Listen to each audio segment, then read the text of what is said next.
Hello friends, ఈ వీడియోలో నేను డిస్కస్ చేయబోయే టాపిక్ ఏంటంటే లోక్సభ ఎలక్షన్స్. ఈ లోక్సభ ఎలక్షన్స్కి చాలా రకాల నేమ్స్ ఉన్నాయి. ఏంటంటే జనరల్ ఎలక్షన్స్ అని పిలుస్తారు, సాధారణ ఎన్నికలు, సార్వత్రిక ఎన్నికలు అని పిలుస్తుంటారు. All these are nothing but Lok Sabha elections only. మన ఇండియాలో ఫస్ట్ లోక్సభ ఎలక్షన్స్ ఎప్పుడు జరిగాయంటే 1952. అంటే ఇప్పుడు ప్రెసెంట్ 2019లో జరిగిన లోక్సభ ఎలక్షన్స్ ఎన్నవ లోక్సభ ఎలక్షన్ అంటే 17వ లోక్సభ ఎలక్షన్స్. ఇక్కడ ఇంకో ఇంట్రెస్టింగ్ క్వశ్చన్ ఉంటుంది. ఏంటంటే ఫస్ట్ లోక్సభ ఎలక్షన్స్ ఎప్పుడు ప్రారంభమయ్యాయి అంటే ఫస్ట్ లోక్సభ ఎలక్షన్స్ 1951 అక్టోబర్లో ప్రారంభమయ్యాయి. అసలు తొలి లోక్సభ ఎలక్షన్స్ 1951 అక్టోబర్లో ప్రారంభమయ్యి 1952 ఫిబ్రవరిలో ముగిశాయి. అంటే క్లారిటీ ఏంటంటే ఫస్ట్ లోక్సభ ఎలక్షన్స్ 1952లో జరిగాయి. ఎప్పుడు ప్రారంభమయ్యాయి అంటే 1951. ఈ దేశ లోక్సభ ఎలక్షన్స్కి సంబంధించి మన పార్లమెంట్లో ఒక చట్టాన్ని చేశారు. ఆ చట్టం పేరు ఏంటంటే RPA. RPA nothing but representation of peoples act, తెలుగులో ప్రజా ప్రాతినిధ్య చట్టము. ఈ ప్రజా ప్రాతినిధ్య చట్టం ఆర్పిఏ రెండు చట్టాలు ఉన్నాయి. ఏంటంటే 1950 representation of peoples act, 1951 representation of peoples act. ఈ 1950 ఆర్పిఏ చట్టం దేని గురించి వివరిస్తుందంటే మొత్తం లెజిస్లేచర్ సీట్స్కి సంబంధించి ఈ 1950 రిప్రజెంటేషన్ ఆఫ్ పీపుల్స్ యాక్ట్ వివరిస్తుంది. అంటే రాజ్యసభ సీట్స్ కావచ్చు, లోక్సభ సీట్స్ కావచ్చు, ఓవరాల్గా లెజిస్లేచర్ సీట్స్కి సంబంధించి 1950 ఆర్పిఏ చట్టం చెబుతుంది. ఇంకొకటి ఇంపార్టెంట్ అయిన చట్టం ఏంటంటే 1951 రిప్రజెంటేషన్ ఆఫ్ పీపుల్స్ యాక్ట్. ఈ 1951 రిప్రజెంటేషన్ ఆఫ్ పీపుల్స్ యాక్ట్ ఏమని చెబుతుందంటే ఎన్నికలలో పోటీ చేసేటువంటి అభ్యర్థుల అనర్హత గురించి, డిస్క్వాలిఫికేషన్ గురించి ఈ ఆర్పిఏ 1951 చెబుతుంది. రీసెంట్గా సుప్రీంకోర్టు కూడా జడ్జిమెంట్ ఇచ్చింది. ఏమని జడ్జిమెంట్ ఇచ్చిందంటే నేరస్తులు ఎన్నికలలో పోటీ చేయకూడదు అనేసి సుప్రీంకోర్టు జడ్జిమెంట్ ఇచ్చింది. మన దేశ దౌర్భాగ్యం ఏంటంటే ప్రతి పార్టీలో ముఖ్యమైన నాయకులు నేరస్తులుగానే ఉన్నారు. నేను ఈ పార్టీ ఆ పార్టీ అని చెప్పడం లేదు. BJP, TRS, TDP, YSRCP, all పార్టీస్లో ఉన్న ముఖ్యమైన నాయకులు ఈవెన్ ఆర్పిఏ 1951ని ఉపయోగించుకొని సుప్రీంకోర్టు జడ్జిమెంట్ ఇచ్చింది. యాక్చువల్గా ఈ జడ్జిమెంట్ అనేది పార్లమెంట్లో ఆమోదం పొందాలి. ఈ కాంట్రవర్సీ అన్నీ మనకు అనవసరం. మనకు కావాల్సిన పాయింట్ ఏంటంటే 1951 రిప్రజెంటేషన్ ఆఫ్ పీపుల్స్ యాక్ట్ దేనికోసం చెప్తుందంటే ఎవరైతే పోటీలో ఎవరైతే ఎలక్షన్స్లో పోటీకి చేస్తారో వాళ్ళ డిస్క్వాలిఫికేషన్స్ గురించి ఆర్పిఏ 1951 చెబుతుంది. ఇప్పుడు 17th లోక్సభ ఎలక్షన్స్ గురించి డిస్కస్ చేద్దాం. 2019 ఏప్రిల్ నుండి మే వరకు ఈ 17 లోక్సభ ఎలక్షన్స్ను నిర్వహించారు. ఈ 17th లోక్సభ ఎలక్షన్స్ను 7 దశలలో నిర్వహించారు. 7 దశలలో అంటే 7 ఫేజెస్లో ఈ 17th లోక్సభ ఎలక్షన్స్ను నిర్వహించారు.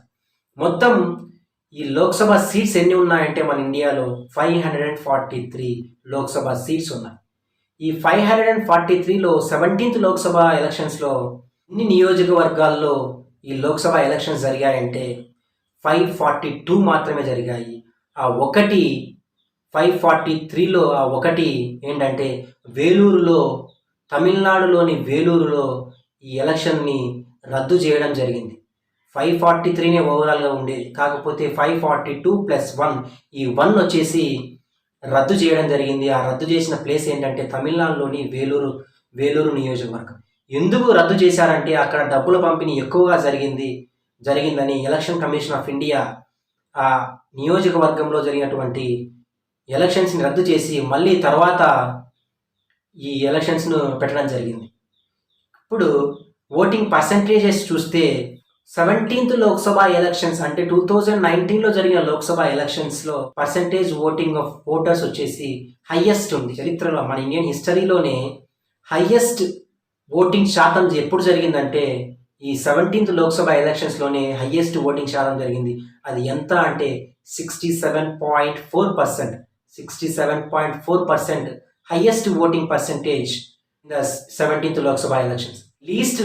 Least voting percentage Lok Sabha elections ఎప్పుడు జరిగిందంటే ఫస్ట్ లోక్సభ ఎలక్షన్స్లో లీస్ట్ పర్సెంటేజ్ అనేది నమోదైంది. ఆ లీస్ట్ పర్సెంటేజ్ ఎంత అంటే 45.7%. ఈ 17th లోక్సభ ఎలక్షన్స్లో ఏ పార్టీ ఎన్ని స్థానాలు గెలుచుకుందో ఇప్పుడు చూద్దాం. BJP party 303 seats, Indian national Congress 54 seats, DMK 24, AITC 22, YSRCP 22, Shiv Sena 18, JDU 16, BJD 12, BSP 10, TRS 9. ఇవి లోక్సభ ఎలక్షన్స్లో 17th లోక్సభ ఎలక్షన్స్లో గెలుచుకున్న సీట్స్. చెప్పుకోవాల్సిన విషయం ఏంటంటే ఇండిపెండెంట్ అభ్యర్థులు 4 గెలిచారు. ఈ 4 2 మహిళలు. ఆ 2 మహిళలో ఒకరెవరంటే నవనీత్ కౌర్ రాణా. ఈమె అమరావతి మహారాష్ట్రకు సంబంధించిన.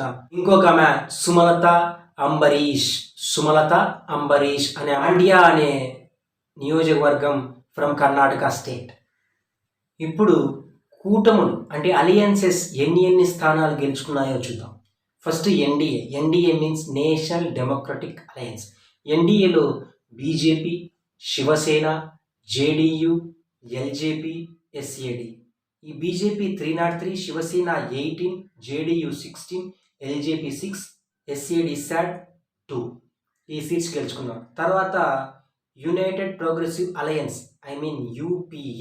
యూపీఏలో INC Indian national Congress 52, DMK Dravida Munnetra Kazhagam 24, NCP nationalist Congress party 5 seats.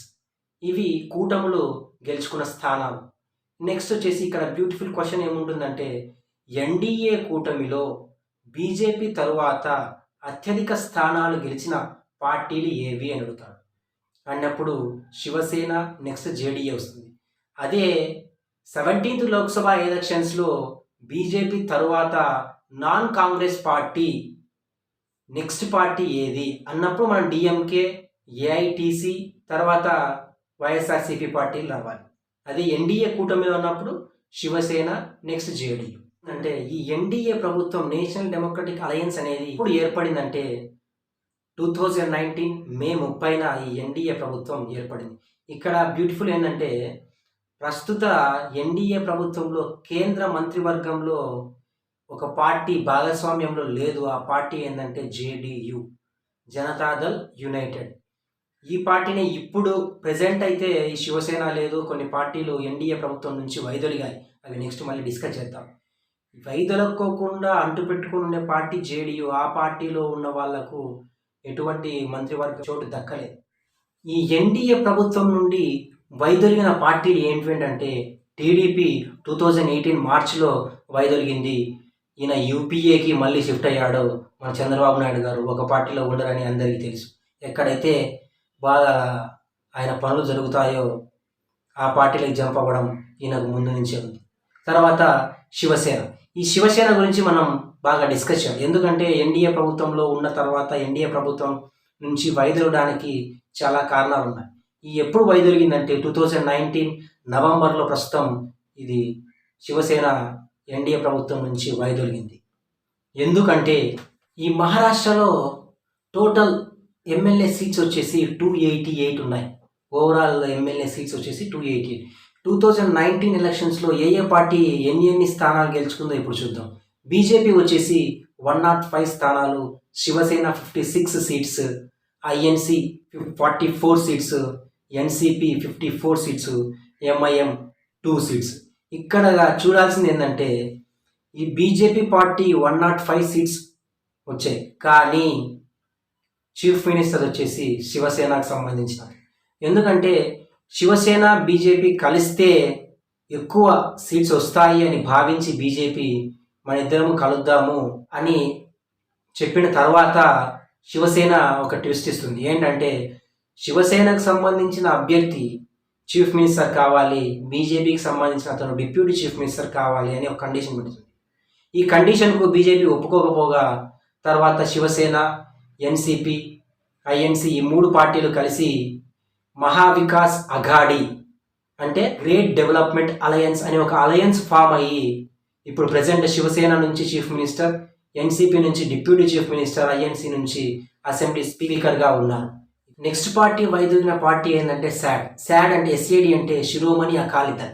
ఈ శిరోమణి అకాలీదళ్ ఎప్పుడు వైదొలిగిందంటే 2020 సెప్టెంబర్లో వైదొలిగింది. అందరూ వైదొలిగిన తర్వాత ఎన్డీఏ నుంచి అంటే బీజేపీ జేడీయూకి ముఖ్యమైన పదవులు ఇచ్చింది. ఏంటంటే రాజ్యసభ డిప్యూటీ చైర్మన్గా జేడీయూ నుంచి హరివంశ నారాయణ్ 2018 ఆగస్టులో ఫస్ట్ టైం డిప్యూటీ చైర్మన్గా ఎన్నికయ్యారు. నెక్స్ట్ మనం డిస్కస్ చేయాల్సింది ఏంటంటే ఈ 17th లోక్సభ ఎలక్షన్స్లో ఉమెన్స్ రిప్రజెంటేషన్ అనేది, మహిళల ప్రాతినిధ్యం అనేది ఎక్కువగా ఉంది. ఏంటంటే ఈ 17th లోక్సభ ఎలక్షన్స్లో 78 సీట్స్ అంటే 14.3% ఉమెన్ వచ్చేసి లోక్సభలో ఎన్నిక కాబడ్డారు. ఏంటంటే ఈ 17th లోక్సభ ఎలక్షన్స్లోనే హయ్యెస్ట్ లోక్సభ సీట్స్ ఉమెన్. ఈ 17th లోక్సభ ఎలక్షన్స్లోనే ఉమెన్ ఎక్కువ సీట్స్ సాధించారు. నెక్స్ట్ లీస్ట్ సీట్స్ ఏ లోక్సభ ఎలక్షన్స్ ఉన్నారంటే 6th లోక్సభ ఎలక్షన్స్. ఎన్ని సీట్స్ అంటే 19 సీట్స్ అంటే 3.5%. ఎప్పుడు జరిగాయంటే 1977లో. 17th లోక్సభ ఎలక్షన్స్ 2019లో highest rate for women in Lok Sabha seats. అదే లీస్ట్ వచ్చేసి 6th లోక్సభ ఎలక్షన్స్ ఎప్పుడు అంటే 1977. ఆ పర్సంటేజ్ ఎంత అంటే 3.5%. ఎన్ని సీట్స్ అంటే 19 సీట్స్.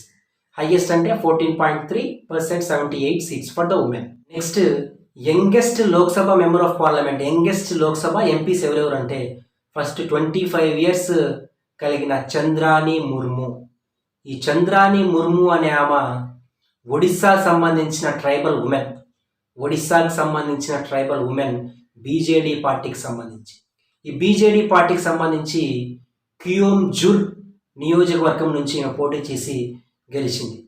ఇక్కడ మనం చెప్పుకోవాల్సిన పాయింట్ ఏంటంటే first tribal women who got in member of parliament అంటే ఈ చంద్రాని ముర్మునే. నెక్స్ట్ 26 ఇయర్స్ కలిగి గొడ్డేటి మాధవి అనే ఆమె ఆంధ్రప్రదేశ్ స్టేట్ నుంచి వైఎస్ఆర్సీపీ నియోజకవర్గం నుంచి ట్రైబల్ ఉమెన్. ఈమె సెకండ్. ఈమె కూడా second tribal women who placed in the Lok Sabha. Oldest member of parliament అంటే ఓల్డెస్ట్ లోక్సభ ఎంపీస్ ఎవరెవరు అంటే 89 ఇయర్స్. ఈ ఇయర్స్ వచ్చేసి ఆ రోజు గెలిచినటువంటి వాళ్ళ ఏజ్. ఇప్పుడు 89 ఇయర్స్ కలిగిన షఫీఖర్ రెహమాన్ బర్క్ అనే అతను ఉత్తరప్రదేశ్కు సంబంధించి ఎస్పీ పార్టీ, సమాజ్వాదీ పార్టీకి సంబంధించి సంభల్ అనే నియోజకవర్గంలో గెలుపొందడం జరిగింది. నెక్స్ట్ వచ్చేసి 81 ఇయర్స్ ఫరూక్ అబ్దుల్లా. ఈ Farooq Abdullah from Jammu and Kashmir.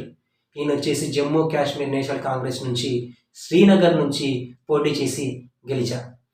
Next మనం డిస్కస్ చేసేది ఏంటంటే అత్యధిక మెజారిటీ వచ్చిన మెంబర్ ఆఫ్ పార్లమెంట్ అంటే ఎంపీస్ ఎవరు అంటే 6.89 lakhs మెజారిటీ వచ్చింది సిఆర్ పాటిల్ అనే అతను ఫ్రమ్ గుజరాత్ బీజేపీ నుంచే వచ్చింటాడు. సిఆర్ అంటే చంద్రకాంత్ రఘునాథ్ పాటిల్.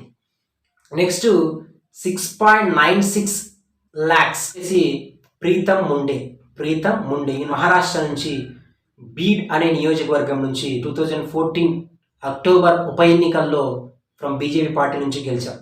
ఇక్కడ ట్విస్ట్ క్వశ్చన్ ఏంటంటే లోక్సభ జనరల్ ఎలక్షన్స్లో అత్యధిక మెజారిటీ గెలుచుకున్న అభ్యర్థి ఎవరు అంటే సిఆర్ పాటిల్. జనరల్ ఎలక్షన్స్ అన్నప్పుడు సిఆర్ పాటిల్ పెట్టాలి. అదే ఈ స్వతంత్ర భారతదేశంలోనే లోక్సభ ఎలక్షన్స్లో అత్యధిక మెజారిటీ గెలిచిన అభ్యర్థి ఎవరు అంటే అప్పుడు ప్రీతం ముండే పెట్టాలి. ఇక్కడ జనరల్ ఎలక్షన్సా అని మెన్షన్ చేయలేదు, ఓన్లీ ఎలక్షన్స్ అన్న లోక్సభ ఎలక్షన్స్ అన్నప్పుడు ప్రీతం ముండే రావాలి. అదే జనరల్ ఎలక్షన్స్ అన్నప్పుడు సిఆర్ పాటిల్ రావాలి. ఎందుకంటే ఈ ప్రీతం ముండే ఉప ఎన్నికల్లో 6.96 lakhs ఆఫ్ మెజారిటీ గెలుచుకున్నాడు. That's the point. మనం డిస్కస్ చేయాల్సింది అత్యంత సీనియర్ సభ్యులు ఎవరంటే ఫస్ట్ సంతోష్ కుమార్ గంగ్వర్. యాక్చువల్గా ఈ అత్యంత సీనియర్ సభ్యుల్నే ప్రొటెన్ స్పీకర్గా ఎన్నుకుంటారు.